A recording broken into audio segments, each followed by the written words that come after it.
"Hey, shut that kid up." The shout tore through the night like a slap. Officer Harold Whitman stiffened in the driver's seat, his hand tightening on the steering wheel as the cruiser rolled to a slow stop. Beside him, Officer Lena Brooks looked up sharply from her notepad. "Did you hear that?" she asked. Harold nodded. "Yeah." It wasn't the words alone that unsettled him. It was the tone. Mean, sharp, the kind of voice that didn't belong anywhere near a child. The clock on the dashboard read 11:47 p.m. This part of town, Maplewood Heights, was usually dead quiet by 10. Retirees, veterans, folks who went to bed early and woke before sunrise. No loud music, no teenagers roaming the streets, no noise at all. Except now. A child's voice drifted through the open cruiser window. Soft, high, trembling, singing. Not laughing, not playing, singing like it was the only thing keeping them company. Lena's brow furrowed. "That's a kid, right?" Harold didn't answer right away. He'd been a cop for 27 years. You learned to trust your gut, and right now his gut felt tight and cold. The singing wasn't cheerful. It was slow, almost whispering, like a lullaby sung to an empty room. "Hush now. Don't you cry." The words floated down the dark street, thin and fragile. Then another voice cut in, closer this time. "Are you stupid or deaf? I said shut up."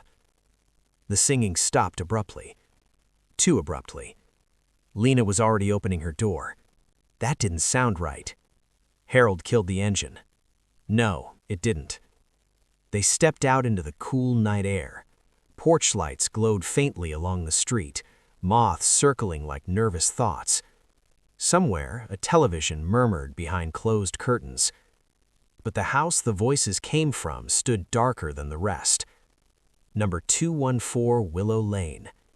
Paint peeling, front lawn overgrown, no lights on except a single dim glow flickering behind a second-floor window.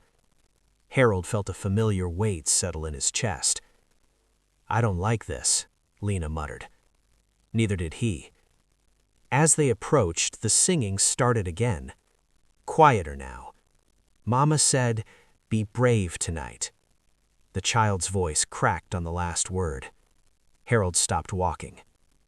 That was fear. Pure, unmistakable fear. Then, a sharp bang. Not a gunshot. Not a door. Something thrown, something hitting a wall. A man's voice followed, low and furious. "You want something to cry about? Keep making noise." Silence. No singing. No movement. Just the hum of streetlights and Harold's pulse pounding in his ears.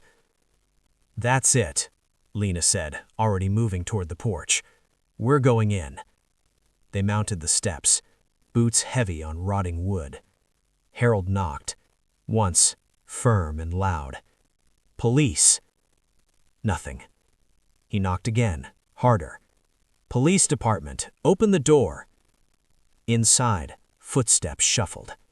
Slow, reluctant.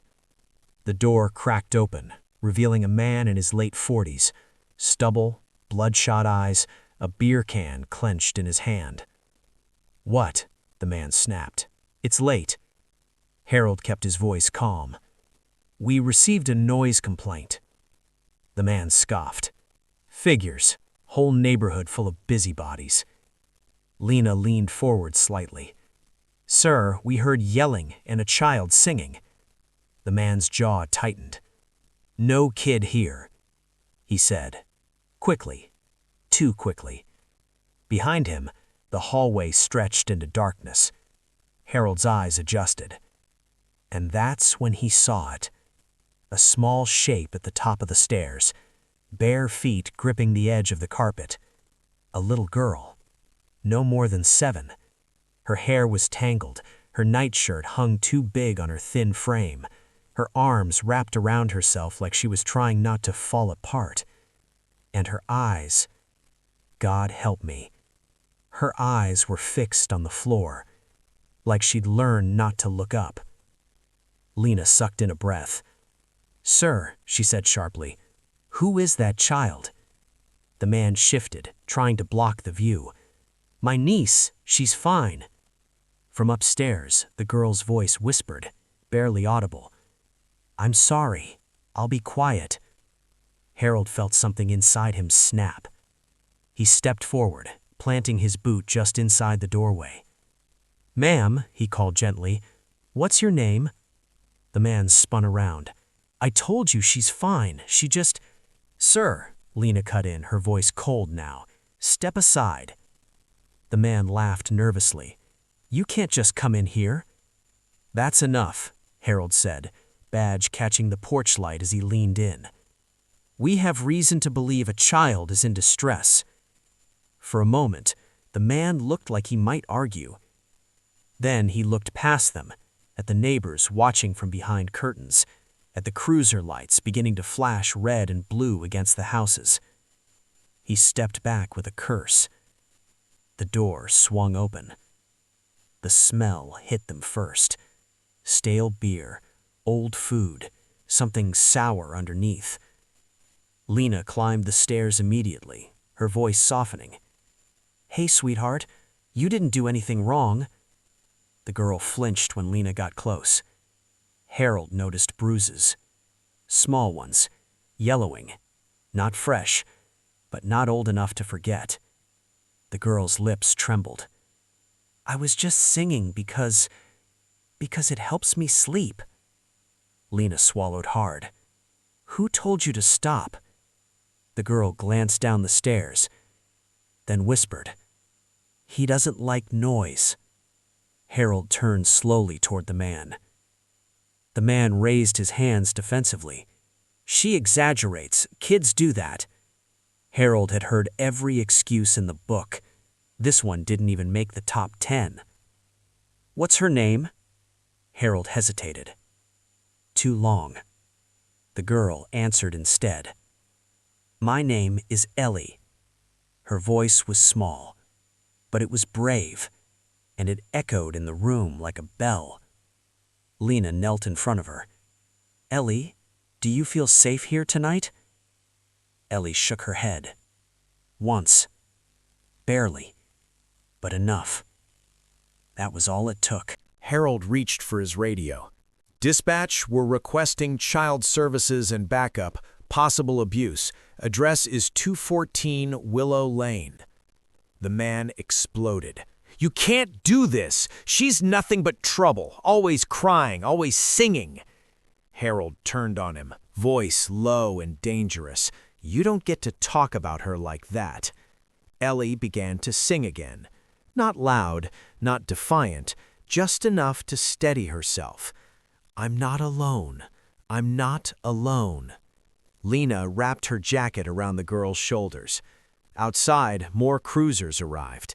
Neighbors stepped onto porches, and somewhere deep in Harold's chest, an old truth stirred. Some songs aren't meant to be silenced. They're meant to be heard. The house felt wrong the moment Harold crossed the threshold. It wasn't just the smell, though that was bad enough. A sour mix of stale alcohol, old grease, and something damp that clung to the walls like neglect.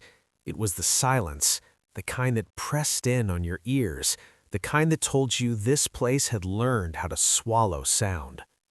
Ellie stood frozen at the top of the stairs, Lena's jacket hanging off her shoulders like armor too big for her body. She clutched the fabric tightly, fingers white at the knuckles.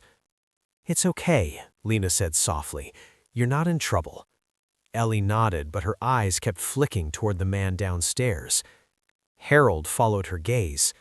The man, later identified as Thomas Keller, hovered near the kitchen doorway, jaw tight, hands shaking as he crushed the beer can and tossed it into an overflowing trash bin. "She's dramatic," he muttered, "always has been." Harold didn't respond. He was busy looking. Years on the force had trained his eyes to notice what others missed. The walls were scuffed at child height, not from play, but from something dragged. Fingernails, furniture, shoes kicking when feet didn't want to move. The banister bore dents, old and new. A picture frame lay cracked on the floor, glass swept carelessly into a corner. And on the coffee table sat a single children's shoe. Just one. "Where's the other one?" Harold asked. Thomas shrugged. "Kids lose things." Ellie flinched. Lena noticed immediately. She crouched beside the girl again. "Ellie, sweetheart, do you go to school?" Ellie hesitated. Thomas answered for her. "Homeschool." Lena looked up sharply. "By who?" "My sister used to," he snapped, "before she left." "Left." Harold's eyes narrowed. "Left where?" Thomas took a step back. "That's none of your business." Harold held his ground. "It becomes our business when a child looks like she hasn't slept in days." Ellie's eyes dropped again. "Do you sleep upstairs?" Lena asked gently. Ellie nodded. "In the room with the window." "The one with the light flickering?" Lena pressed. Ellie nodded again. "Sometimes it turns off, then it's very dark." Harold glanced toward the staircase. "Mind if we take a look?" Thomas stiffened. "I do, actually." That was enough. "Sir," Harold said calmly, "step aside." Backup arrived just then, 2 more officers at the door, their presence shifting the balance of the room. Thomas's bravado faltered. "Fine, go ahead. You won't find anything." Harold climbed the stairs slowly, every step creaking like it was warning him. Ellie followed, staying close to Lena. The room at the end of the hall was small, too small. A twin mattress lay directly on the floor, its sheets thin and rumpled. No stuffed animals, no toys, just a pillow flattened nearly to nothing. The window rattled faintly in the night breeze, the bulb above it flickering weakly. On the wall were marks, tallies, dozens of them, carved lightly but deliberately into the paint. Lena inhaled sharply. "What are those, Ellie?" Ellie hugged herself tighter. "Days." "Days of what?" Lena asked. Ellie's voice dropped to a whisper. "Days I didn't cry." Harold's throat closed. On the nightstand sat a cracked plastic cup, inside water, cloudy and stale. No books, no crayons, no evidence of comfort. Just survival. Harold radioed quietly. "Dispatch, update. We're escalating. This is worse than we thought." Downstairs, Thomas began pacing. "You cops always do this, twist things, make me look bad." Harold descended the stairs slowly, rage coiled tight in his chest. "You did that yourself," he said flatly. Thomas scoffed. "She's fed, she's clothed, what more do you want?" Lena snapped. "She's terrified." Thomas laughed bitterly. "Kids should be afraid, keeps them in line." That was it. Harold stepped forward. "Hands behind your back." Thomas froze. "For what?" "For threatening behavior toward a minor, and for what we're about to uncover." As cuffs clicked shut, Thomas began shouting, "She's a liar! She sings to get attention! She knows it annoys me!" Ellie pressed her face into Lena's side, shaking. "It's okay," Lena whispered. "You don't have to sing anymore." Ellie shook her head. "I sing so I don't disappear." Those words hit Harold harder than any scream. Child Protective Services arrived within the hour. Tired eyes, clipboards heavy with too many cases and not enough solutions. A social worker named Janice knelt beneath Ellie. "We're going to find you a safe place tonight." Ellie looked around the room one last time. Then she asked quietly, "Can I take my song with me?" Janice blinked. "Your song?" Ellie nodded. "It's the only thing he didn't take." Lena's eyes shone. "You can keep it. Always."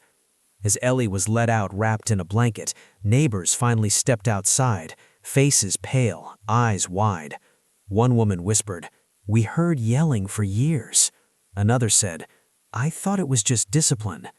Harold stopped and looked at them. A child was begging for quiet because she was afraid. That's not discipline, that's cruelty. No one argued. The house was sealed, evidence bagged, tallies photographed, and as the cruiser pulled away, Ellie began humming again. Not shaky this time, stronger, steadier. Harold watched her through the rearview mirror, a knot in his chest. He didn't know yet that this house wasn't the worst part. He didn't know that the system would fail her next. And he didn't know that Ellie's song, the one that saved her, was about to expose something far darker than one man's cruelty. But he would. Soon. Because some secrets don't stay buried. They sing. Ellie didn't cry when the cruiser door closed. That unsettled Harold more than tears would have. Most kids cried when they were taken from what they knew, even bad homes. Crying meant attachment. It meant hope twisted into confusion. But Ellie just sat quietly in the back seat, blanket wrapped around her shoulders, humming under her breath like it was oxygen. Lena rode beside her, one hand resting gently on the girl's knee. "You're safe," Lena said again, softer this time, like she was trying to convince herself as much as the child. Ellie nodded politely. The cruiser rolled through the quiet streets toward the county intake center, a squat, concrete building that had once been a school and now served as a way station for children with nowhere else to go. Harold followed in his own vehicle, jaw clenched. He'd seen too many nights end this way. Too many kids passed from one broken place to another, labeled rescued while still carrying the same fear inside their bones. At intake, fluorescent lights buzzed overhead, harsh and unforgiving. Ellie winced slightly at the sound, but said nothing. The caseworker met them at the desk, young, tired, overworked. Her badge read, Megan Alvarez. "Name?" Megan asked, fingers already moving across the keyboard. "Ellie Keller," Lena replied. Megan paused. "Any known relatives?" Harold stepped in. "Mother deceased, father arrested tonight." Megan nodded, typing faster. "We'll place her in temporary foster care." Ellie's humming stopped. She looked up. "How long?" Megan hesitated. "Just for a little while." Ellie studied her face with unsettling seriousness. "Grown-ups say that when they don't know." The room went quiet. Lena crouched again. "Do you have anyone you feel safe with? A teacher? A neighbor?" Ellie shook her head. "I wasn't allowed outside." Harold felt heat rise behind his eyes. Megan cleared her throat. "We've got an emergency placement opening tonight. It's not ideal, but it's temporary." Harold had heard those words too many times. "What kind of placement?" Harold asked. Megan avoided his eyes. "Group home, East Side." Lena stiffened. "She's 6. "I know," Megan said quietly, "but we're full."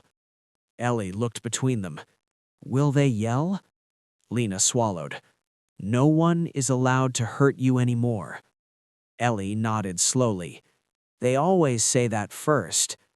Harold turned away before his face betrayed him. An hour later, Ellie was driven away in another vehicle, not with Lena, not with Harold, but with a stranger who promised snacks and cartoons and spoke in a rehearsed voice. The humming returned as the taillights disappeared. Harold stood in the parking lot long after, hands on his hips, staring at nothing. "Sometimes," Lena said softly beside him, "saving them is just the first step." Harold didn't answer. He knew what came next too often erased the good they tried to do. 3 nights later, Harold couldn't sleep. The house was quiet except for the ticking clock in the kitchen. He sat at the table with a cup of cold coffee, Ellie's face replaying in his mind. The tallies, the bare mattress, the way she said she sang so she wouldn't disappear. His phone buzzed. Unknown number. He frowned, answered.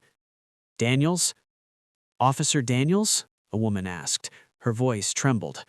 This is Carol. I work nights at the Maple Ridge group home." Harold straightened instantly. "Is this about Ellie Keller?" Silence. Then, "She's gone." The word hit like a physical blow. "Gone how?" Harold demanded. "She ran," Carol said quickly. "Or we think she did. She slipped out during shift change." "How long ago?" he snapped. "About 40 minutes." Harold was already grabbing his jacket. "Did she say anything before?" Carol hesitated. "She was singing." Harold closed his eyes. "What was she singing?" "I don't know," Carol whispered. "It was quiet, sad, like a lullaby." Harold was in his car before the call ended. The group home sat on a cracked street corner, chain link fence rusted, security light flickering uselessly. Red and blue lights already painted the building. Harold stepped out and was immediately met with chaos, staff arguing, kids peeking from windows, a supervisor barking orders. Lena arrived moments later, breathless. "I came as soon as I heard." Harold nodded. "What do we know?" "Not much, just like always." A night staffer pointed shakily toward the back alley. "She went that way. She was barefoot." Harold cursed under his breath. Barefoot, cold night, 6 years old. Search teams spread out. Flashlights cut through the darkness. Officers called Ellie's name softly at first, then louder. Nothing. Minutes stretched. Then Lena stopped suddenly. "Do you hear that?" Harold held up a hand. There it was, faint, a child's voice, singing. Not words, a melody, slow, careful, familiar. Ellie's song. Harold followed the sound down the alley, past dumpsters and broken glass, into a narrow strip of trees separating the neighborhood from an abandoned rail line. The singing grew clearer, then stopped. "Ellie?" Harold called gently. "You remember me?" Silence. Then a whisper. "You found me again." Ellie stepped out from behind a fallen log, dirt on her feet, blanket clutched tight. Lena rushed forward, but stopped herself, kneeling instead. "You scared us." Ellie looked down. "I don't like places where doors lock." Harold felt heat rise behind his eyes. "Why did you run, kiddo?" Ellie looked up at him, eyes too old for her face. "Because they told me to stop singing." Lena's heart broke all over again. "Who did?" "The other kids. They said it was annoying, that I should be quiet." Harold felt a familiar rage rise, not explosive, but heavy and dangerous. "You sing when you're scared, don't you?" Ellie nodded. "When I'm quiet too long, bad things happen." Lena reached out slowly. "You can sing. No one gets to take that from you." Ellie studied her, then took her hand. As they walked back toward the lights, Harold made a decision. This time, he wouldn't just hand her back to the system, because the system wasn't listening, and Ellie's song, the one that kept finding its way into the night, was trying to tell them something. Something bigger, something that had been ignored for too long. And Harold Daniels was done ignoring it. Ellie didn't go back to Maple Ridge that night. Harold made sure of it. He stood in the cramped office of the group home director, arms crossed, his badge catching the fluorescent light as if it were watching too. "She's not staying here," Harold said flatly. The director, a woman with tired eyes and practiced calm, sighed.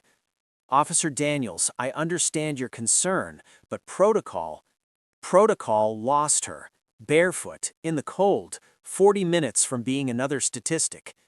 Silence filled the room. Lena stood beside him, quieter but just as firm. "She needs somewhere safe, tonight." The director glanced toward the hallway, where muffled voices and a slammed door echoed. "We're understaffed, over capacity. We do what we can." Harold leaned forward. "Doing what you can isn't enough when children disappear." The woman swallowed. "Where would you suggest she go?" Harold didn't hesitate. With me. Lena's head snapped toward him. Harold! I have a spare room, he said. Background checks are clean, and I'm not letting her sing alone in the dark again. The director hesitated, then nodded slowly. Temporary, one night. I'll make the calls in the morning. Ellie sat quietly on a chair by the door, humming again. Softer now, almost content.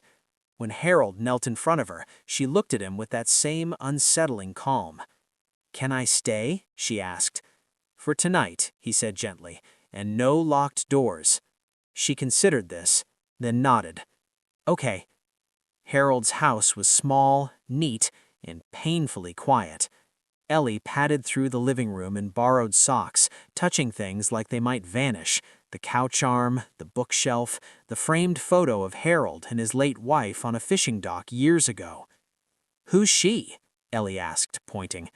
My wife, Harold said. She sang too. Ellie smiled faintly. Then she was brave. That night, Ellie slept on clean sheets for the first time in days. No humming, no crying, just sleep. Harold sat at the kitchen table until dawn, staring at reports spread before him. Because something about Ellie's case didn't sit right, and the more he looked, the more patterns began to surface. The next morning, Harold pulled every call related to noise complaints involving singing or child disturbance within a 5-mile radius, past 3 years. There were more than he expected. Too many.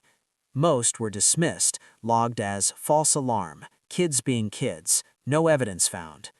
Different addresses, different families, same outcome. Harold felt a chill crawl up his spine. He called Lena. Come by, now. By the time she arrived, Ellie was coloring at the table, humming softly while drawing what looked like houses connected by lines. Lena smiled at Ellie. Those are nice. They're places, Ellie said matter-of-factly, where kids live. Harold and Lena exchanged a look. In the living room, Harold spread out the files. These, he said, tapping the stack, are all cases where neighbors reported late-night singing, always a child, always dismissed. Lena scanned the addresses. These are all within the same foster network. Harold nodded. Same intake pipeline, same group homes, same oversight office. Lena's voice dropped. You think this isn't isolated? I think Ellie isn't the first, Harold said grimly, and if we send her back into the system, she won't be the last. A knock at the door interrupted them. A woman stood outside, late 40s, sharp eyes, nervous posture. I'm sorry to bother you. I'm Mrs. Halverson. I live 2 houses down. Harold stiffened. Is something wrong? The woman glanced past him, then whispered, I heard singing last night. A little girl. It stopped when the police cars left. Harold's heart sank. Ellie hadn't sung, which meant, Where did you hear it from? Lena asked softly. Mrs. Halverson pointed down the street. That old duplex, the one with the boarded windows. Harold grabbed his keys. The duplex smelled of mold and neglect. Inside, they found nothing at first. Then Lena noticed the markings, notches carved into the wall behind the door. Harold counted silently. Too many. Ellie stood in the doorway clutching Harold's sleeve. She was here, Ellie whispered. Who? Lena asked softly. Ellie pointed to one notch. Mara. Another. Jessie. Another. Toby. Harold felt his chest tighten. You knew them? Ellie nodded. We sang together sometimes, when the lights went out. Lena crouched to Ellie's level. Where are they now? Ellie looked away. They stop singing when they leave. The room went deadly quiet. By afternoon, Harold had looped in Internal Affairs, Child Protective Services, and a detective he trusted, Marcus Reed. They gathered in a cramped conference room filled with tension and coffee. What you're suggesting, Marcus said carefully, is that children are being shuffled through the system and disappearing. Harold slid the files across the table. Not disappearing, being silenced. Marcus exhaled slowly. If this is real, it is, Lena said. We found evidence. Silence followed. Then Marcus nodded. "Then we treat this like organized crime." Harold looked down at Ellie's drawing, still folded in his pocket. Houses connected by lines. "How many?" he asked quietly. Marcus met his eyes. "We don't know yet." Outside the room, Ellie sat coloring again, humming under her breath. A tune that had carried her through locked doors and dark nights. A tune that finally someone was listening to. And somewhere in the city, someone else realized the singing hadn't stopped. It had been heard, and they were about to do everything in their power to make sure it never happened again. By nightfall, the city felt different. Harold noticed it first as he drove. The way the streets seemed quieter than usual, like something was holding its breath. Porch lights blinked on one by one. Curtains twitched. Radios murmured through open windows. It was the kind of evening that looked peaceful on the surface, but hid rot underneath. Ellie sat in the back seat, seatbelt too loose around her small frame, staring out the window. "You okay back there?" Harold asked. She nodded, then paused. "They're scared now." "Who is?" Lena asked gently from the passenger seat. Ellie shrugged. "The people who don't like singing." Harold's knuckles tightened on the steering wheel. The task force moved faster than protocol ever allowed. Too fast, some would later argue. By midnight, warrants were signed for 3 properties tied to the Foster network. By dawn, investigators were combing through financial records, intake logs, transportation schedules. Names repeated like echoes, paperwork missing where it shouldn't be. Files stamped relocated without destinations. Marcus Reed stood over a corkboard, photos and maps layered like a spiderweb. "This isn't random," he said. "It's systematic. They move kids who cause problems." "By singing?" Lena asked incredulously. Marcus shook his head. "By being heard. Neighbors complain. Teachers ask questions. Kids who don't stay quiet are liabilities." Harold swallowed hard. Ellie's humming drifted down the hallway from the break room, soft and unaware. At 2:17 a.m., the first call came in. A patrol officer on the east side radioed dispatch. "We've got a disturbance. Child crying, maybe singing. Caller says it stopped when they knocked." Harold was already on his feet. "Address." The duplex was only 6 blocks from the boarded one they'd searched earlier. When they arrived, the building looked empty, windows dark, door unlocked. Inside, the air was cold. Too cold. Lena found the basement door cracked open. Harold descended first, gun drawn, heart pounding in his ears. The basement was bare, except for a mattress on the floor and a portable heater unplugged. In silence. No child. No sound. Just a single crayon on the concrete, blue, snapped in half. Lena crouched, jaw tight. We were too late. Harold stared at the walls. No notches this time. Someone was cleaning up. By morning, the backlash began.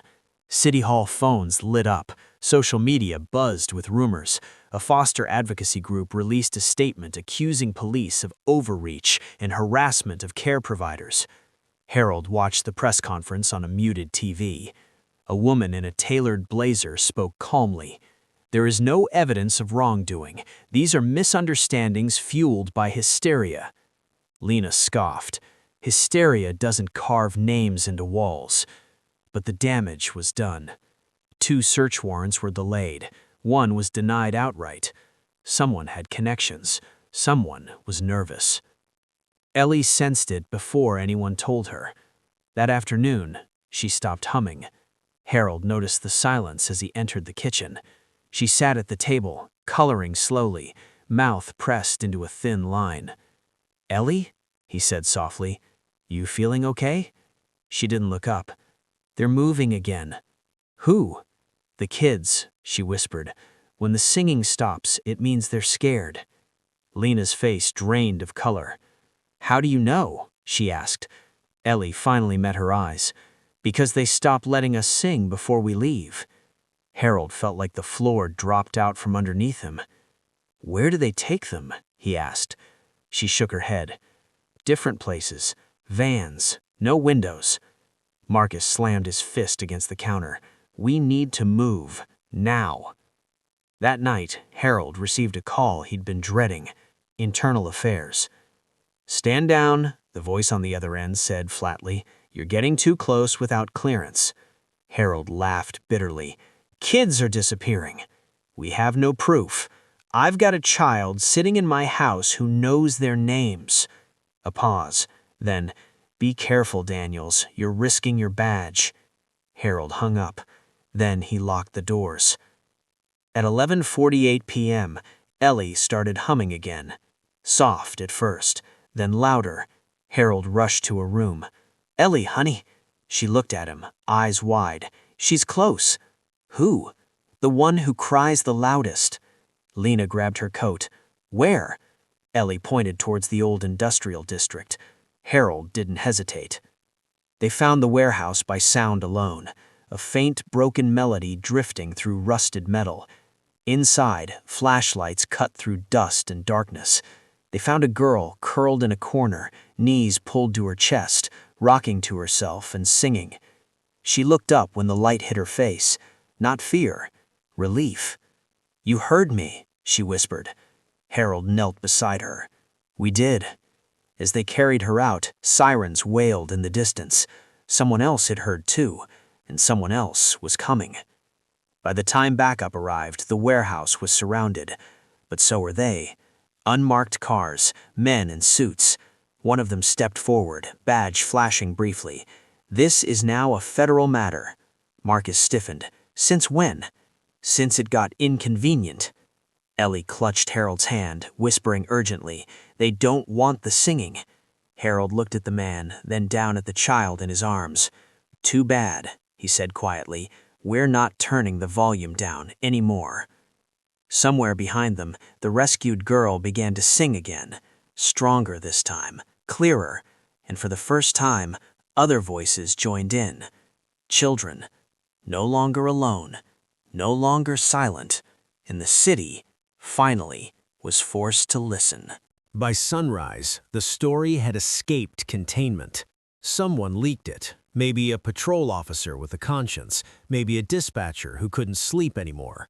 By the time Harold poured his second cup of burnt station coffee, the words missing children, foster system, and late-night singing were already crawling across morning news tickers. The city woke up uneasy. Parents walked their kids to school instead of letting them go alone. Teachers paused during roll call, double-checking names.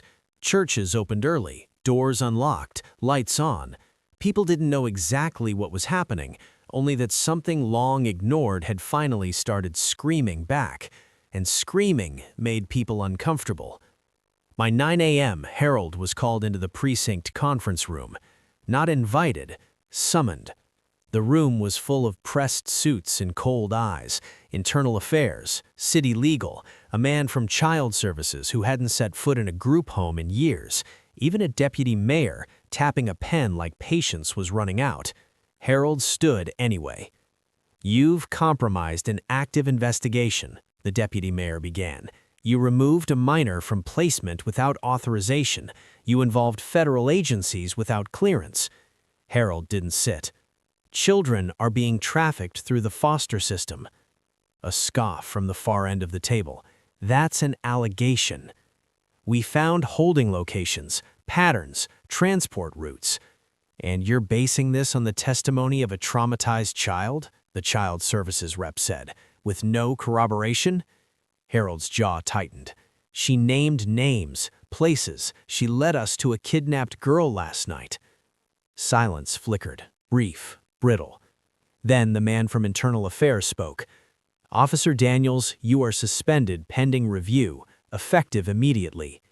Lena surged to her feet. You can't be serious. The deputy mayor didn't look at her.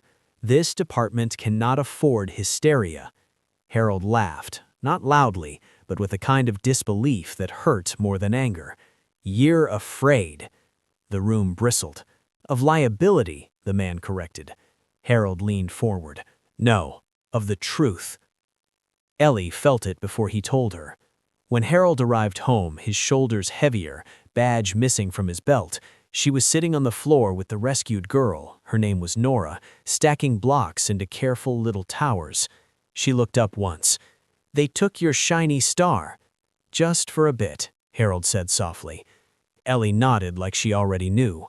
"That happens when grown-ups get scared." Nora whispered, "Will they make us go back?" Harold crouched down to their level. "No, not tonight, not ever, if I can help it." The words tasted like a promise and a lie at the same time. By afternoon, the backlash turned vicious. Talk radio hosts mocked the singing conspiracy. Social media split into camps, believers and scoffers. One viral post accused Harold by name of fabricating trauma for attention. Another claimed Ellie was coached. A foster advocacy nonprofit released a glossy statement denying wrongdoing and warning against dangerous narratives that discourage adoption. Lena slammed her phone down. "They're protecting donors." Marcus Reed, sitting at Harold's kitchen table with files spread everywhere, nodded grimly. "And someone higher up is slowing warrants." "How high?" Harold asked. Marcus hesitated. "High enough that my captain won't return my calls." That evening, a black SUV idled across the street. Ellie noticed first. She tugged Harold's sleeve. "That car's been there before."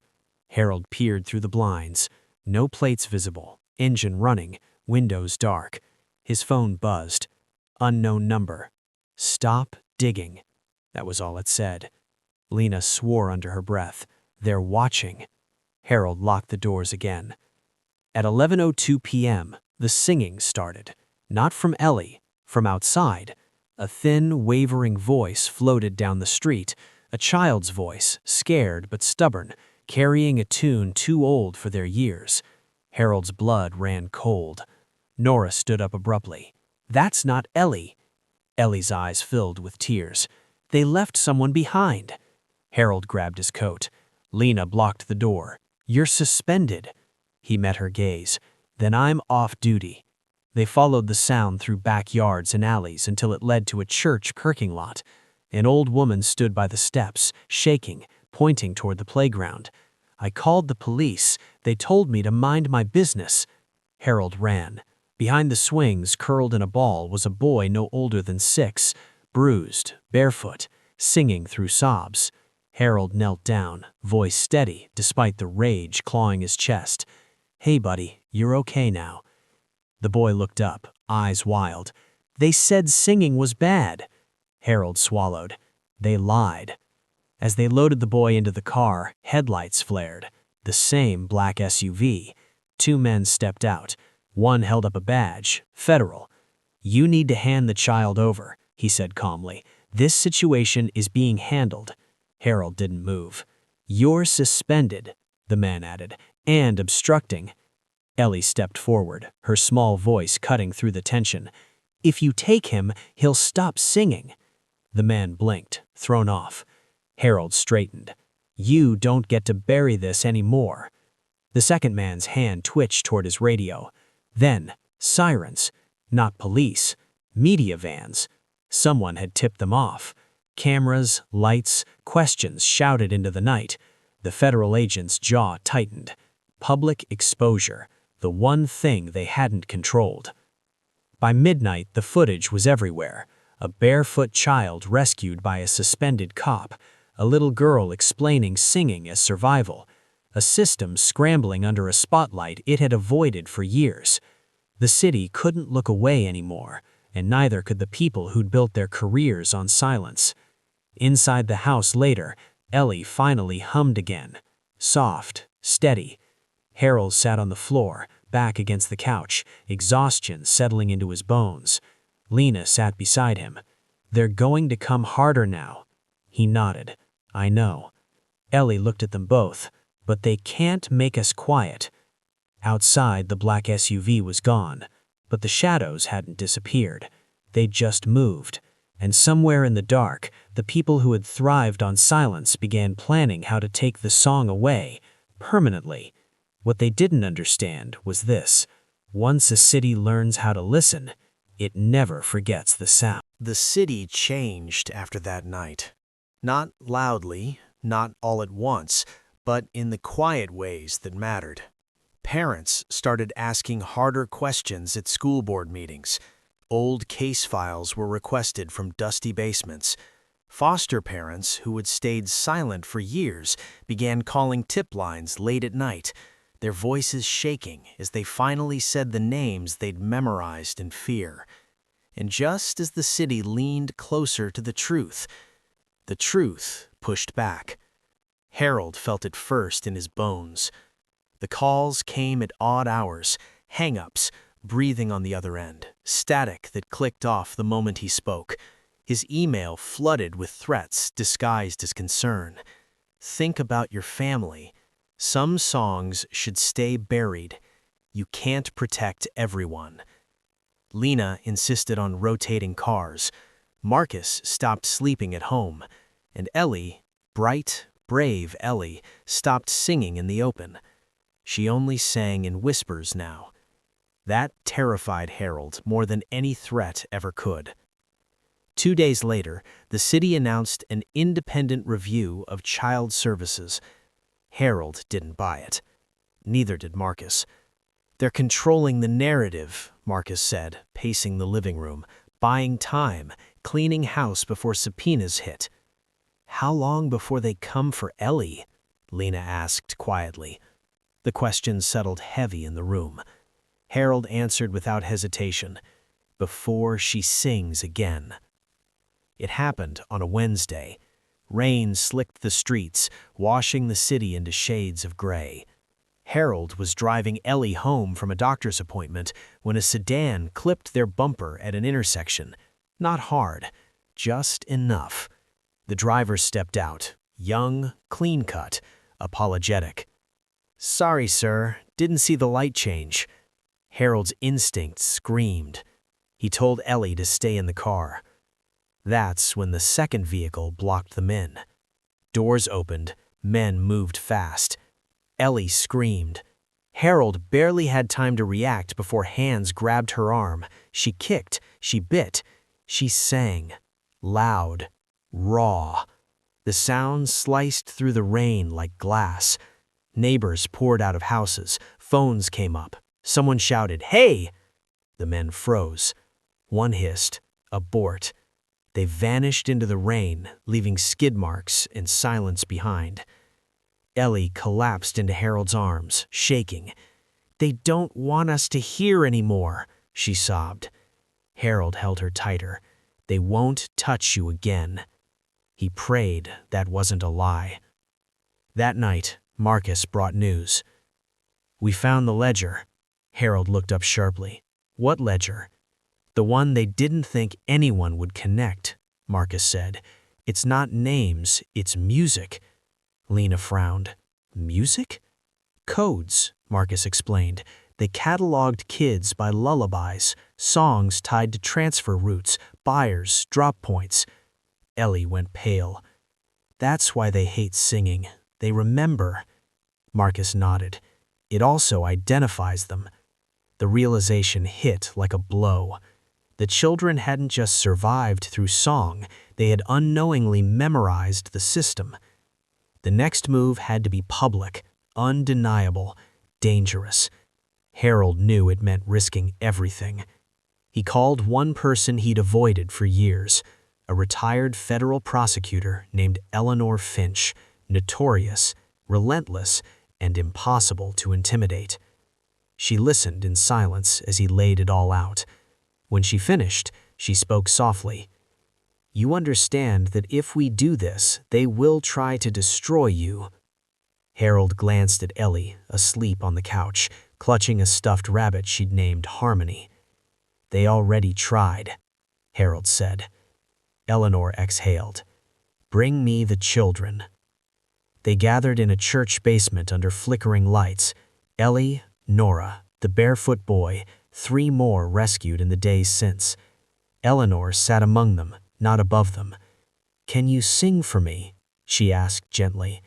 One by one, they did. Eleanor didn't cry. She recorded, cross-referenced, matched songs to missing persons reports, transport logs, financial trails. By dawn, she had enough to burn the system to the ground. The press conference was scheduled at noon. By 10, threats escalated. A brick through Harold's window, and fire alarm pulled at Ellie's school, an unanonymous call claiming a bomb at the courthouse. Delays, distractions, fear. Eleanor didn't flinch. "They're panicking," she said. "Good." At 11:58, the power cut. The room went dark. Gasps. Someone screamed. Then Ellie's voice rose, clear, strong, unafraid. She sang, loud, strong, unafraid. Phones lit the room as people recorded.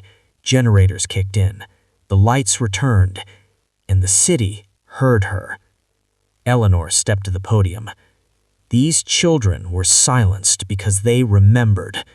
She played the recordings, the coded songs, the names embedded in melody, the roots hidden in rhyme. Faces in the crowd drained of color. Officials stood up and walked out. Cameras followed. Arrests began within the hour. That night, Harold sat on the porch, exhausted beyond words. Ellie joined him. "Do you think they're gone?" she asked. He looked at the quiet street, the shadows thinner than before. "Not all of them," he said honestly, "but they're running." Ellie nodded. "Good." She leaned her head on his shoulder. Inside, Lena watched from the window, phone buzzing non-stop with updates. The system was cracking. Tomorrow would be worse. But tonight, the city listened. And the song didn't stop. The arrests didn't come with sirens at first. They came quietly, one by one. A deputy director resigned for health reasons. A foster agency shut its doors overnight. A charter school quietly lost its funding, then its leadership. By the third day, the silence was louder than the chaos. Harold stood in the hallway of the precinct, coffee cold in his hands, watching names scroll across a screen mounted near the briefing room. Names he'd heard whispered for years. Names that used to make junior officers look away and veterans lower their voices.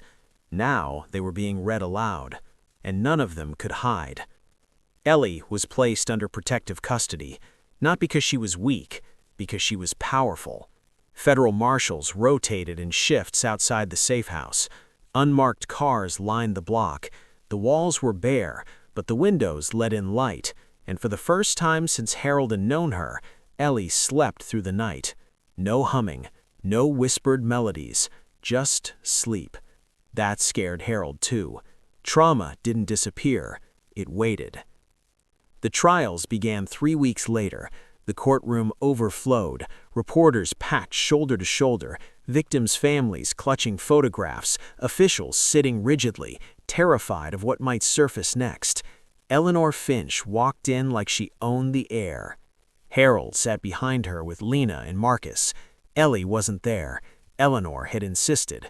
"She's done enough," she'd said. The prosecution didn't rely on confession. They relied on patterns.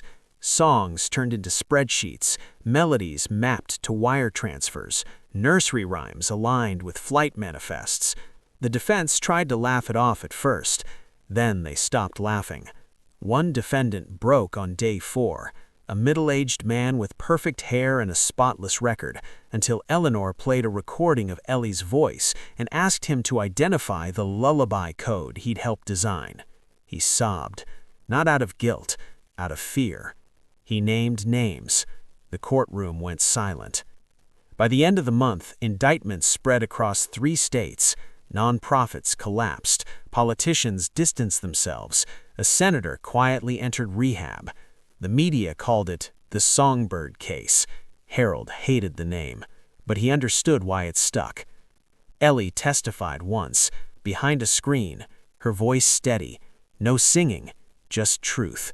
When asked why she sang at night, she answered simply, because it made the bad people scared. The judge had to pause the proceedings. After the verdicts, the city exhaled. It wasn't relief, it was grief. for all the years lost, for all the children who hadn't been heard in time. Memorials popped up on courthouse steps, stuffed animals, handwritten notes, wind chimes that rang softly in the evenings. Harold took Ellie to see one. She stood quietly, reading names. Some she recognized, some she didn't. "They're not alone anymore," she said. "No," Harold agreed. "They're not." Life didn't return to normal. It returned to honest. Child services was gutted and rebuilt. Training changed. Oversight became brutal. Anonymous tip lines flooded with calls that were finally taken seriously. And singing returned. Months later, Ellie stood on a small stage in a community center. No cameras, no press, just families. She held a microphone with both hands, eyes scanning the room. Harold sat in the front row, heart in his throat. She took a breath and sang. Not the old songs, new ones. Songs about light, about safety, about finding your way home. Her voice wasn't afraid anymore. It was strong. Afterwards, she ran to Harold, laughing. "I didn't shake," she said proudly. He knelt and hugged her. "No," he whispered, "you didn't." Years later, when the case became a chapter in criminal justice textbooks, Harold retired. Ellie grew up. She still sang, sometimes on stage, sometimes to children who needed it, sometimes just to herself. And late at night, when the city was quiet, Harold would sit on his porch and listen, not for danger, but for proof that the silence no longer belonged to the bullies, that the song had done its job, and that when darkness tried to hide again, someone would always sing.